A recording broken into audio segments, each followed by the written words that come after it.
Shalom, salam sejahtera di dalam kasih Tuhan kita Yesus Kristus. Puji nama Tuhan,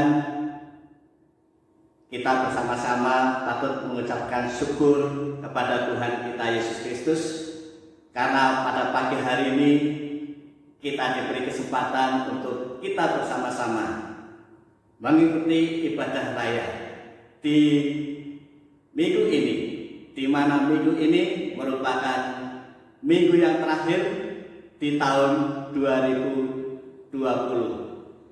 Dan 2 hari yang lalu, yaitu pada tanggal 25 Desember, kita telah bersama-sama mengikuti ibadah Natal yang diadakan secara online.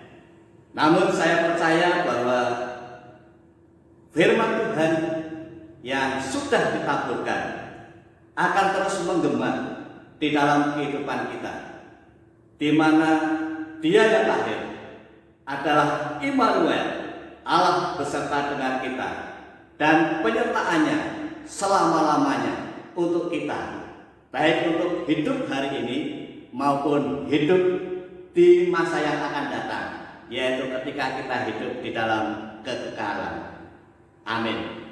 Meskipun ibadah Natal telah berlalu, tapi suasana Natal masih kita rasakan di dalam kehidupan kita sampai dengan hari ini.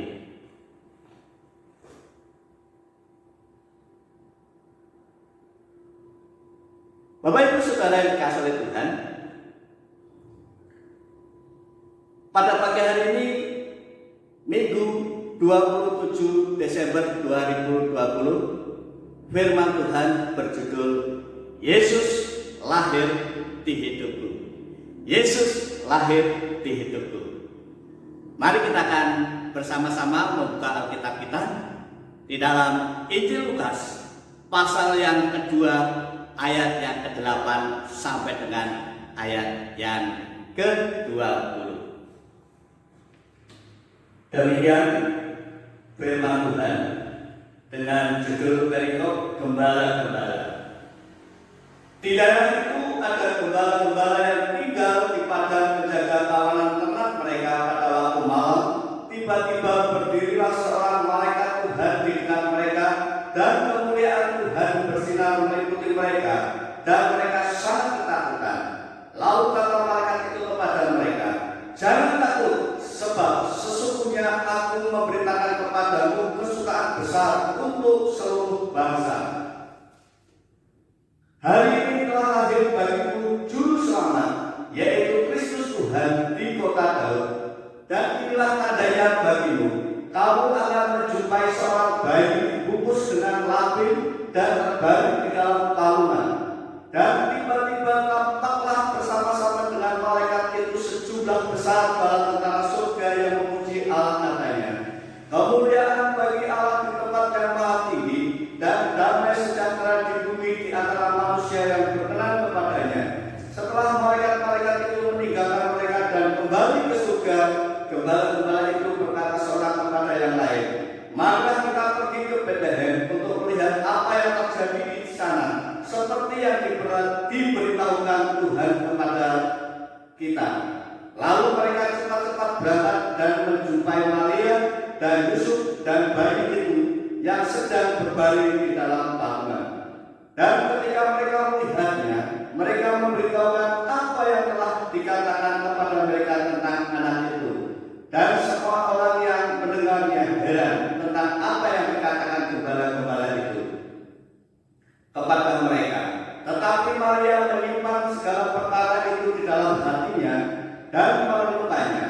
Maka kembalilah gembala-gembala itu sambil memuji dan memuliakan Allah karena segala sesuatu yang mereka dengar dan mereka lihat, semuanya sesuai dengan apa yang telah dikatakan kepada mereka. Diberkatilah kiranya kita semua yang membaca, yang merenungkan, serta menjadi pelaku-pelaku firman-Nya. Natal bagi orang Kristen identik dengan menghiasi ruangan dengan dekorasi yang indah-indah. Kemudian bagi saya dan saudara juga di dalam ruangan itu akan diberi pohon Natal. Dan di dalam pohon Natal itu ada pernak-pernik pohon Natal seperti lampu kelap-kelip dan juga dihiasi dengan hiasan-hiasan yang sangat indah. Belum lagi Natal senantiasa diiringi dengan nyanyian kidung Natal yang menggema. Bapak Ibu Saudara yang dikasihi oleh Tuhan, demikian juga dengan gereja dalam mempersiapkan Natal. Gereja menghiasi ruangan Natal ini dengan sangat indah. Demikian juga Bapak Ibu Saudara bisa melihat bagaimana pohon Natal ini bisa terpasang di altar dengan hiasan lampu yang kelap-kelip. Demikian juga dengan banner. Dan kita juga di dalam mempersiapkan Natal maupun perayaan Natal tahun-tahun yang lalu tidak ketinggalan. Gereja juga mempersiapkan konsumsi. Bapak Ibu Saudara yang dikasihi oleh Tuhan, seperti itulah Natal selalu diperingati dari tahun ke tahun. Seakan-akan Natal memberikan dorongan bagi orang-orang Kristen dengan penuh semangat datang mengikuti ibadah, dan perayaan Natal, sehingga gereja harus menambah jumlah kursi. Melihat hal tersebut, Bapak Ibu semua yang dikasihi oleh Tuhan, semua yang hadir, semua yang mengikuti ibadah dan perayaan Natal pasti merasa senang, sebab mereka bisa bertemu dengan saudara-saudara seiman yang lama tidak bertemu. Oleh karena libur Natal, mereka ada di perantauan, akhirnya kembali, dan kita bersukacita bisa bertemu dengan keluarga, bisa bertemu dengan saudara-saudara, bisa bertemu dengan anak-anak kita. Melihat fenomena Natal yang selalu diperingati setiap tahun pada bulan Desember, seakan-akan Natal seperti seremonial. Seakan-akan Natal seperti seremonial saja. Sebab setelah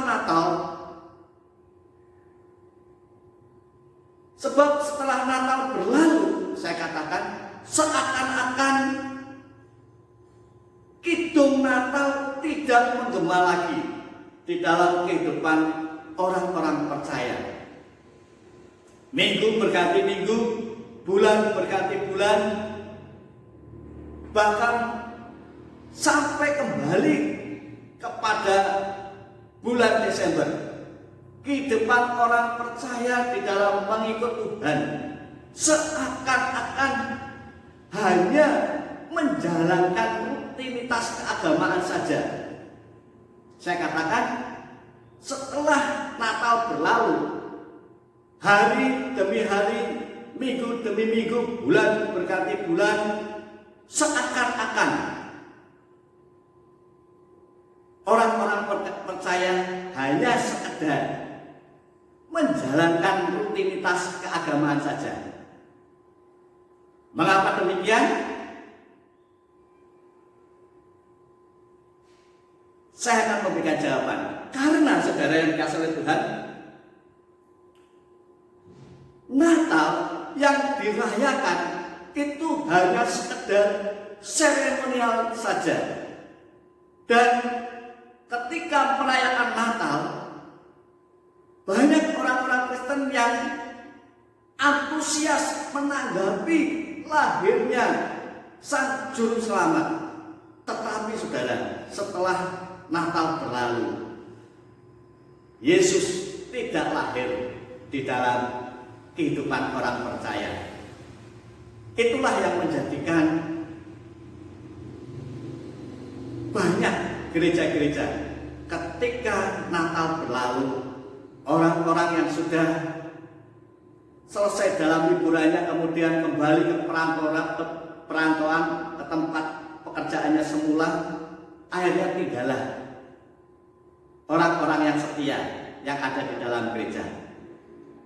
Dan itu pun di dalam menjalankan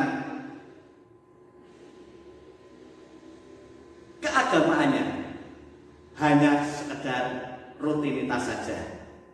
Oleh karena itu Bapak Ibu Saudara yang dikasihi oleh Tuhan, firman Tuhan pada pagi hari ini mengajarkan kepada kita, kepada saya, kepada saudara, bagaimana supaya hari ini yang akan kita lakukan hari demi hari, minggu demi minggu, bulan demi bulan, kemudian tahun berganti tahun, Tuhan Yesus tetap lahir di dalam kehidupan orang-orang percaya. Bukan hanya lahir di bulan Desember saja, tetapi hari demi hari, minggu demi minggu, bulan demi bulan, tahun demi tahun, berganti kehidupan orang percaya akan bersama-sama mengundang Yesus lahir di dalam kehidupan kita.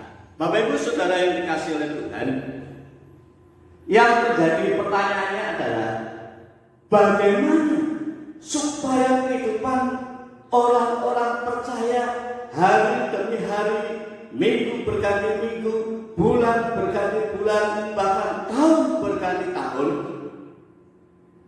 supaya Yesus yang kita peringati kelahirannya pada bulan Desember akan terus lahir di dalam kehidupan kita. Baik hari demi hari, minggu demi minggu, bulan berganti bulan, tahun berganti tahun, Yesus tetap lahir di dalam kehidupan kita. Yang pertama, Bapak Ibu Saudara yang dikasihi oleh Tuhan, yang pertama, jadikan hatimu sebagai palungan. Kita akan membuka Alkitab kita di dalam Injil Lukas pasal yang kedua, ayat yang ke-12. Demikian firman Tuhan. Dan inilah tandanya bagimu, kamu akan menjumpai seorang bayi dibungkus dengan lampin dan terbaring di dalam palungan. Jika 2000 tahun yang lalu, Bapak Ibu Saudara yang dikasihi oleh Tuhan, Yesus lahir di palungan, yaitu tempat untuk makanan domba, dan tempat itu boleh dikatakan kotor dan sangat menjijikan. Tetapi Bapak Ibu Saudara yang dikasihi Tuhan, di zaman now atau di zaman sekarang ini, kelahiran bayi Yesus tentunya bukan lagi di kandang domba atau di dalam palungan, tetapi di zaman sekarang biarlah bayi Yesus itu lahir di dalam hati kita. Itulah hati kita tempatkan menjadi palungan, menjadilah tempat di mana lahirnya Yesus Kristus. Dalam hal ini Bapak Ibu Saudara yang dikasihi Tuhan, ketika saya dan saudara menjadikan hatimu, menjadikan hati kita sebagai palungan, maka Yesus yang kita rayakan kelahirannya pada hari ini akan terus menerus berada di dalam hati kita. Kita tahu bahwa hati kita adalah penuh dengan dosa. Ketika kita menempatkan Yesus di dalam palungan hati kita, maka yang ada di dalam hati kita adalah Yesus yang lahir. Kemudian Yesus bertumbuh seperti layaknya manusia biasa. Dengan demikian saudara, ketika Yesus lahir di dalam kehidupan kita, di dalam hati kita, maka pertumbuhan itu akan terjadi di dalam kehidupan orang percaya. Pertanyaannya adalah, sudah siapkah hatimu menjadi palungan bagi Yesus? Ini perlu kita renungkan saat ini. Sudah siapkah hatimu menjadi palungan bagi Yesus? Jikalau saudara belum siap, mungkin setelah Natal ini berlalu, maka Yesus tidak pernah ada di dalam hatimu, dan Gema Natal tidak pernah ada di dalam kehidupan kita, sehingga kehidupan kita di dalam menjalankan hari-hari hidup kita hanya sekedar seremonial saja. Di dalam menjalankan hari-hari hidup kita hanya sekedar menjalankan rutinitas keagamaan saja. Lalu yang kedua, Bapak Ibu Saudara yang dikasihi oleh Tuhan, datanglah kepada Yesus. Di dalam ayat yang kelima, di dalam ayat yang ke-15, bagaimana para gembala saat itu. Demikian firman Tuhan, setelah malaikat itu meninggalkan mereka dan kembali ke surga, gembala-gembala itu berkata seorang kepada yang lain, marilah kita pergi ke Betlehem untuk melihat apa yang terjadi di sana seperti yang diberitahukan Tuhan kepada kita. Saudara, kita mau meneladani kehidupan para gembala saat itu. Kelahiran Yesus menggerakkan para gembala untuk datang dan melihat bayi Yesus. Hal ini tercatat di dalam ayat yang ke-15. Jikalau para gembala saat itu mendengar tentang kelahiran Yesus, menggerakkan para gembala untuk datang dan melihat bayi Yesus, bagaimana dengan saya dan saudara? Tentunya demikian juga.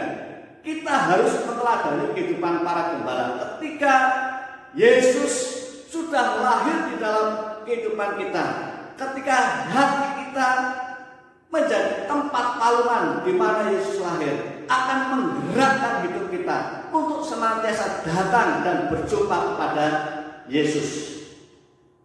Oleh karena itu, Bapak Ibu Saudara yang dikasihi oleh Tuhan, ketika para gembala mendengar tentang kelahiran Yesus yang ada di Betlehem, para gembala ini tidak menunda-nunda lagi untuk berangkat melihat di mana bayi Yesus itu. Demikian juga saudara, ketika hati kita dijadikan palungan untuk lahirnya Yesus, itu akan menggerakkan kita untuk datang kepada Yesus. Kita tidak menunda-nunda lagi untuk datang dan berjumpa kepada Yesus secara pribadi. Bapak Ibu Saudara yang dikasihi Tuhan, ketika kita menunda-nunda untuk datang kepada Yesus, itu akan memberikan kesempatan bagi iblis untuk membelokkan arah kita, untuk menghancurkan fokus kita yang seharusnya berfokus kepada kelahiran Yesus. Akhirnya iblis membelokkan fokus kita kepada perkara-perkara duniawi. Dengan demikian, Bapak Ibu Saudara yang dikasihi oleh Tuhan, kalau kita menunda-nunda waktu untuk datang kepada Yesus, lambat laun akhirnya kita terlena. Kita tidak ada lagi kerinduan untuk datang kepada Yesus, yang pada akhirnya kita tidak bertumbuh, yang pada akhirnya kita tidak menghasilkan buah, dan akhirnya kita menjadi mati, dan rohani kita menjadi tenggelam. Dalam hal ini hidup kita dikuasai oleh kuasa kegelapan. Kemudian yang ketiga, Bapak Ibu Saudara yang dikasihi Tuhan, kita memuji dan memuliakan Tuhan. Kembali kita akan membuka Alkitab kita di dalam ayatnya yang ke-20. Maka kembalilah gembala-gembala itu sambil memuji dan memuliakan Allah, karena segala sesuatu yang mereka dengar dan mereka lihat, semuanya sesuai dengan apa yang telah dikatakan kepada mereka. Bapak Ibu Saudara yang dikasihi Tuhan, ketika para gembala ini datang melihat dan menjumpai Yesus, kemudian dia kembali. Sekembalinya dia menjumpai Yesus, para gembala-gembala ini memuji dan memuliakan Tuhan. Artinya setelah para gembala bertemu dengan Yesus, di dalam kehidupan para gembala ini ada sukacita, sehingga sukacita itu mereka nyatakan di dalam puji-pujian. Sukacita itu mereka nyatakan untuk memuliakan Allah. Apakah setelah Natal berlalu, gema Natal ini masih terdengar di dalam kehidupan kita? Apakah setelah Natal berlalu, gema Natal ini masih menggema di dalam kehidupan kita?